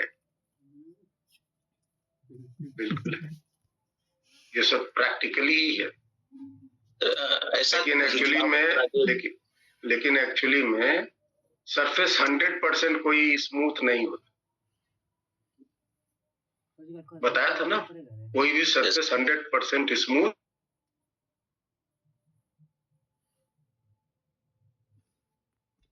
बिल्कुल, ये प्रैक्टिकली है। ठीक है। यहाँ आपको इम्प्रैक्टिकल क्या लग रहा है? लग रहा है कि एक ही जगह नाचता रहे। कहाँ की जगह नाचता रहेगा? ये तो आगे बढ़ रहा है, भी इसको आगे बढ़ा नहीं रहा है। यस सर, भी इसको आगे नहीं बढ़ा रहा है। यहाँ पे आपको एक ही जगह नाचता लग रहा है। ये चल रहा है, ये चल रहा है, मोशन में है। Yes sir. ये रोलिंग मोशन में, प्योर रोलिंग मोशन में, रोटेशन मोशन में नहीं है। लिख तो दिए हैं, बॉडी विल कंटिन्यू रोलिंग। चलिए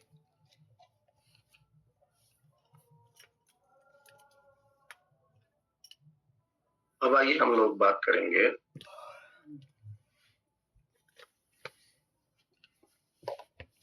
मोशन ऑफ कनेक्टेड बॉडीज। आपको इस मोशन में दो कंबाइंड मोशन मिलेंगे। कंबाइंड मोशन मतलब ट्रांसलेशनल मोशन भी मिलेंगे और साथ में कुछ बॉडी में रोटेशनल मोशन भी मिलेंगे। या ये हो सकता है, ध्यान से सुन लो, या ये हो सकता है कि अलग अलग बॉडी में अलग अलग मोशन हो रहे हैं। एक बॉडी कोई ट्रांसलेशनल मोशन ले रहा है, एक बॉडी कोई रोटेशनल मोशन ले रहा है। या ये हो सकते हैं कि एक ही बॉडी दोनों मोशन ले रहा है, ट्रांसलेशनल मोशन भी ले रहा है और रोटेशनल मोशन भी ले रहा है विथ एक्सेलरेशन।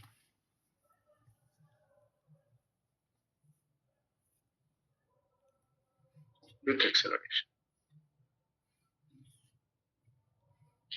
ठीक है। तो ऐसे प्रॉब्लम को सॉल्व हम कैसे करेंगे, तो ध्यान से देख लीजिए।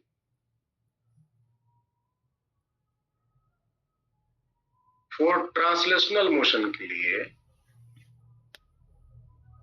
ट्रांसलेशनल मोशन के लिए हम अलग काम करेंगे और रोटेशनल मोशन के लिए हम अलग काम। एक बार कॉन्सेप्ट को सीख लो, समझ लो, फिर उसके बाद एंजॉय कर कोई भी मोशन सॉल्व करना। ट्रांसलेशनल मोशन में हम क्या करेंगे, set up the force equation. Set up the force equation. और रोटेशनल मोशन में हम सेटअप करेंगे टॉर्क इक्वेशन। सेटअप दी टॉर्क इक्वेशन। और टॉर्क इक्वेशन में टॉर्क किसके अबाउट निकालेंगे, जिस सेंटर के अबाउट, जिस पॉइंट के अबाउट नाचेगा या जिस एक्सिस के अबाउट नाचेगा। रोटेशन जिस एक्सिस के अबाउट होगा उसके अबाउट हम टॉर्क लिखेंगे, ठीक है। फोर्स इक्वेशन कैसे सेट करते हैं भाई, कौन मास चला इनटू कितने एक्सेलरेशन से is equal to net force. Net force किस डायरेक्शन में, टुवर्ड्स, है ना, मोशन, है ना, direction of acceleration, direction of acceleration minus net force opposite to acceleration. ये ना तरीका हम लोगों का। यस।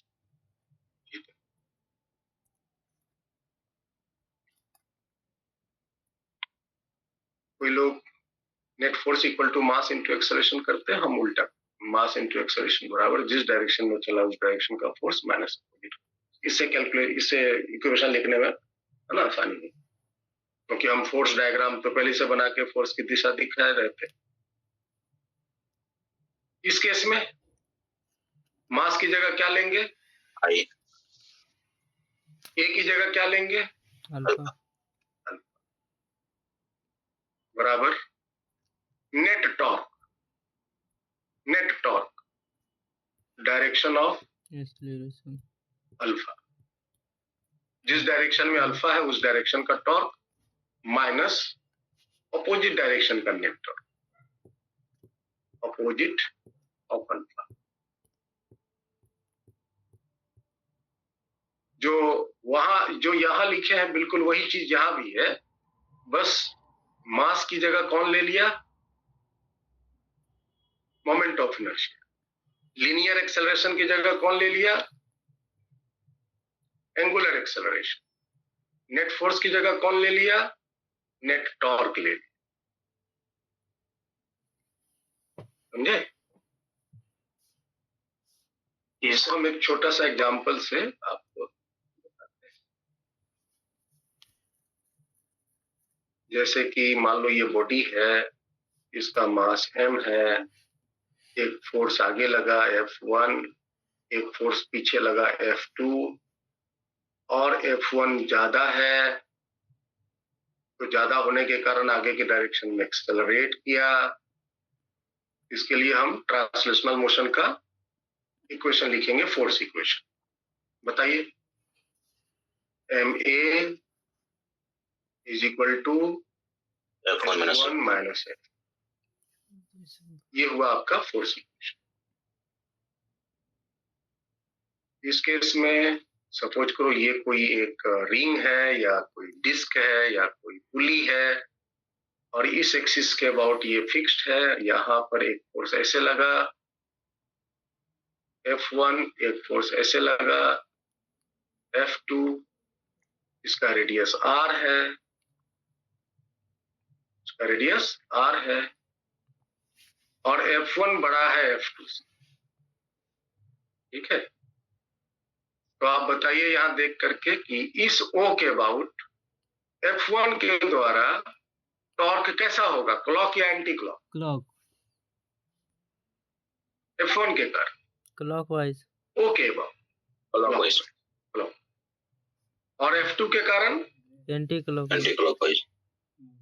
और F1 के कारण कितना टॉर्क बनेगा O के about? F1 force into perpendicular distance, force into perpendicular distance, F1 into R। और F2 के कारण कितना टॉर्क बनेगा? F2 into R। F2 into R। अगर F1 ज्यादा है, F2 कम है, तो F1 का टॉर्क ज्यादा होगा और F2 का टॉर्क कम होगा, जिसकी वजह से ये इस डायरेक्शन में एक्सेलरेट करेगा। समझे? अरे समझे कि नहीं? यस। अब इसकी इक्वेशन क्या लिखेंगे, इसके रोटेशन की इक्वेशन क्या लिखेंगे? इसका लिखेंगे जो बॉडी है उसकी मोमेंट ऑफ इनर्शिया O के अबाउट, जिसके अबाउट नाच रहा है उसके about moment of inertia I alpha. कितने एंगुलर एक्सेलरेशन से नाचा, तो अल्फा।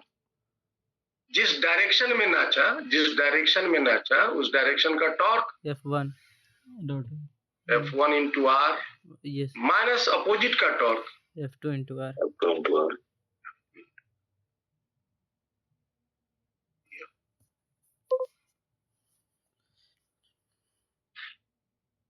ठीक है, ठीक है जी। Yes sir. और याद रखना जहां कहीं भी if there is no slipping, अगर स्लीपिंग नहीं हो रहा, स्लीपिंग नहीं हो रहा तो इसका मतलब VCM बराबर ओमेगा इंटू R हम यूज कर सकते हैं, और ACM बराबर अल्फा इंटू R।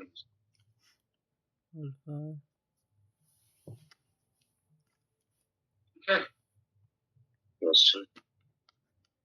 ये हम यूज करें।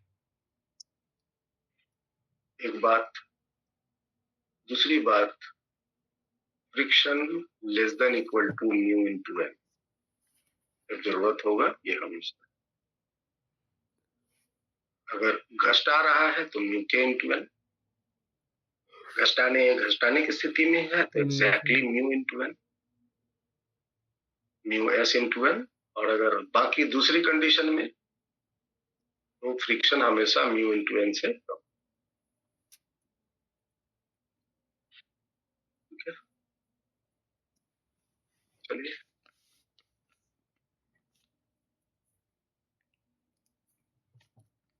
एक स्थिति लेते हैं। सपोज करो ये आपका एक पुली है, मासिक पुली है। पुली कैसा है? मासी, इसमें मास अच्छा खासा है, और इस पुली के ऊपर में एक मासलेस धागा गुजर रहा है। ये क्या है? एक धागा है massless.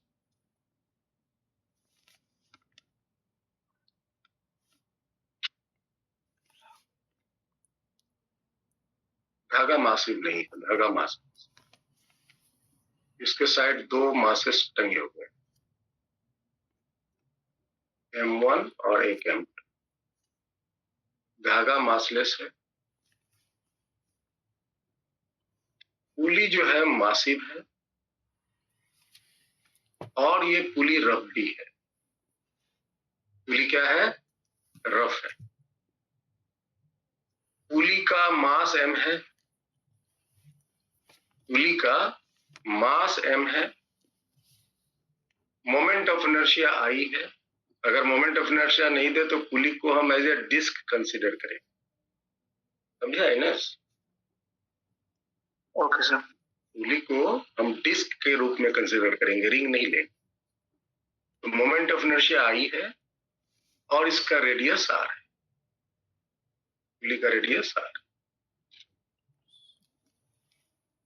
If M1 is greater then M2, जो M1 है वो M2 से बड़ा है,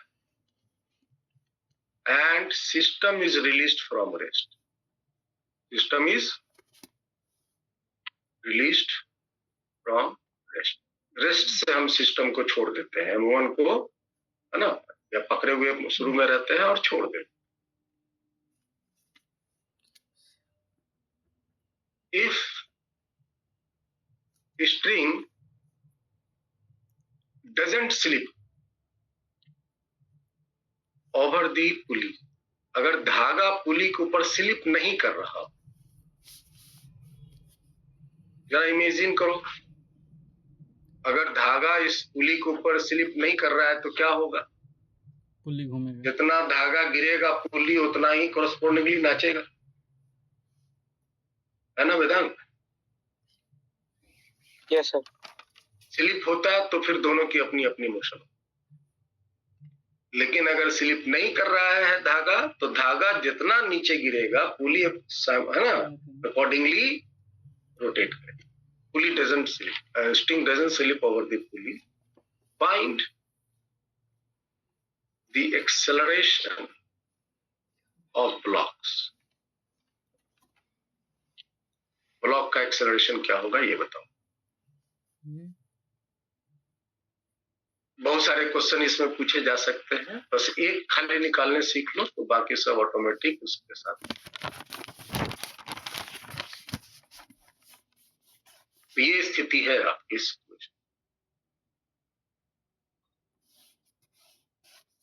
आपने ऐसे क्वेश्चन बनाए होंगे अगर रोटेशन पढ़ लिया हो तो। बनाया वेदांत? Yes sir. तो बता दो फटाक से बना के।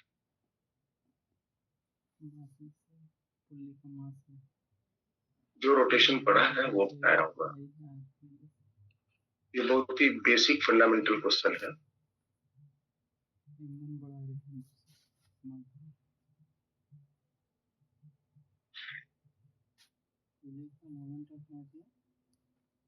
क्या एक्सेलरेशन बोल सकते हो एक लाइन बिना सॉल्व किए?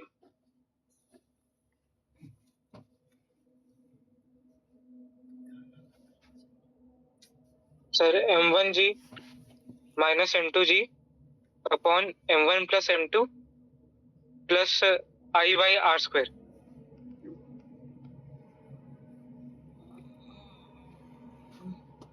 देखो, सबसे पहले आप फोर्स ड्रॉ करो जैसे कि तुम न्यूटन्स लॉ ऑफ मोशन में करते थे। मास के कारण M1G, मास के कारण इस पर लगा M1G। अच्छा, पुली में अगर फ्रिक्शन है तो दोनों साइड के धागा में टेंशन क्या एक ही होंगे, अलग अलग? धागा में टेंशन अलग अलग होंगे। न्यूटन्स लॉ ऑफ मोशन में जब टेंशन जहां पढ़ाया था वहां पे जाकर देखना वहां बताया। और यहाँ पे फोर्स होंगे M1G M2G। अब दोनों में टेंशन अलग अलग होंगे तो किस साइड का टेंशन ज्यादा होगा बेटा? सर M1G वाले साइड, M1 वाले जी का टेंशन ज्यादा होगा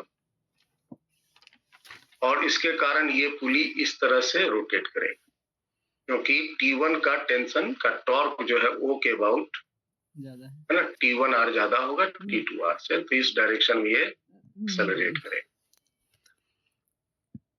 ठीक है, तो अगर हम इसका फ्री बॉडी डायग्राम एज्यूम करें तो आप देखो यहाँ पे, इसको अगर हम यहाँ से ऐसे काट दें, इसको यहाँ काट दें, इसकी फ्री बॉडी डायग्राम बन गई है ना एनएस? Yes sir. अब आप थोड़ा इमेजिन करो कि M1 का मोशन क्या है, ट्रांसलेशनल है रोटेशनल है? ट्रांसलेशनल। ट्रांसलेशनल। अच्छा हाँ, एक बात और, ये M1 अगर नीचे गिरता है तो M2 किधर जाएगा? ऊपर जाएगा, नीचे जाएगा, वहीं रहेगा? अगर धागा इनएक्सटेंसिबल है ऊपर जाएगा सर, ऊपर जाएगा। और अगर M1 एक्सेलरेशन A से नीचे गिरता है तो M2 क्या वही A से ऊपर जाएगा या चेंज हो सकता है?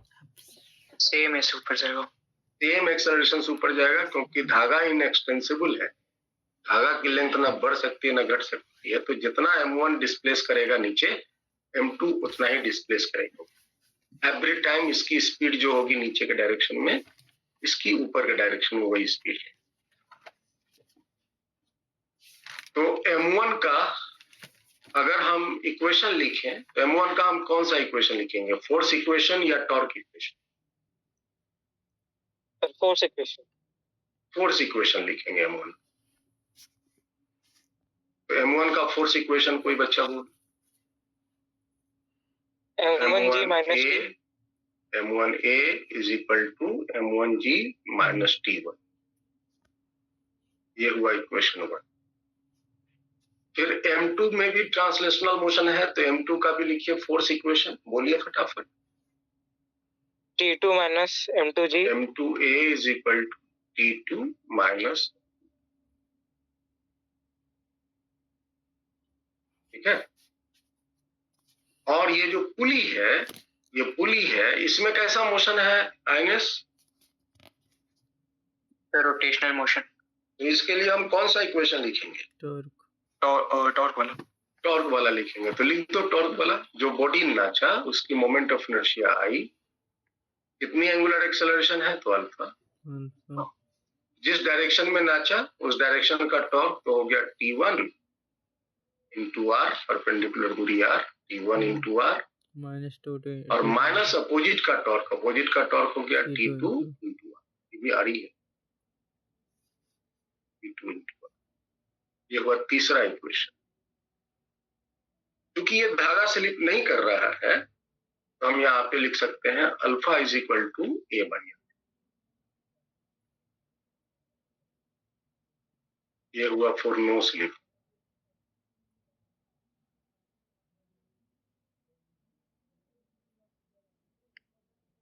स्लिप होता तो फिर हम ये नहीं, अब यही 4 इक्वेशन को सिंप्लीफाई करेंगे तो मेरा आंसर है अल्फा की वैल्यू यहां रख दो तीसरे में, तो ये हो गया I A बाई R। यहाँ के R को कॉमन लेकर यहाँ भेज दो नीचे, ये हो गया I A by R square. तीनों को जोड़ दो तो लेफ्ट साइड में क्या हो गया? M1 plus M2 plus I by R square. Right side में क्या हो जाएंगे? M1G बचेंगे माइनस M2G बचेंगे, T1 T2 कैंसिल हो जाएंगे, ये T1 इस T1 से, ये T2 इस T2 से कैंसिल, R इधर जाने के। और फिर यहाँ A छूट गया, ये कॉमन लेना ना, इसके A और यहाँ अल्फा की जगह A बाई R आएगा तो यहाँ पे भी आएगा। A की वैल्यू हो जाएंगी M1 minus M2 times G divided by M1 plus M2 plus I by R।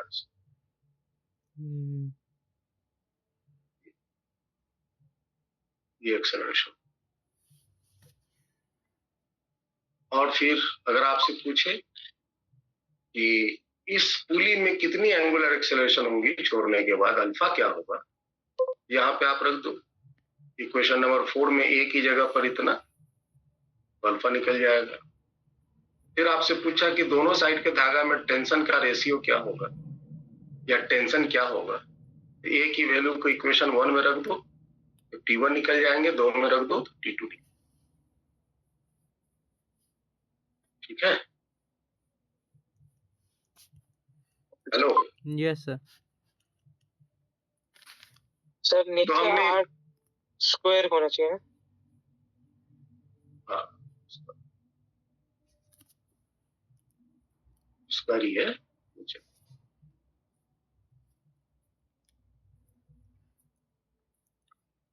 ठीक है, तो इसके प्रॉब्लम्स और भी हम लोग अगले क्लास में डिस्कस करेंगे, काफी अच्छे अच्छे प्रॉब्लम्स। तो आज हम लोग यहीं तक रखते हैं।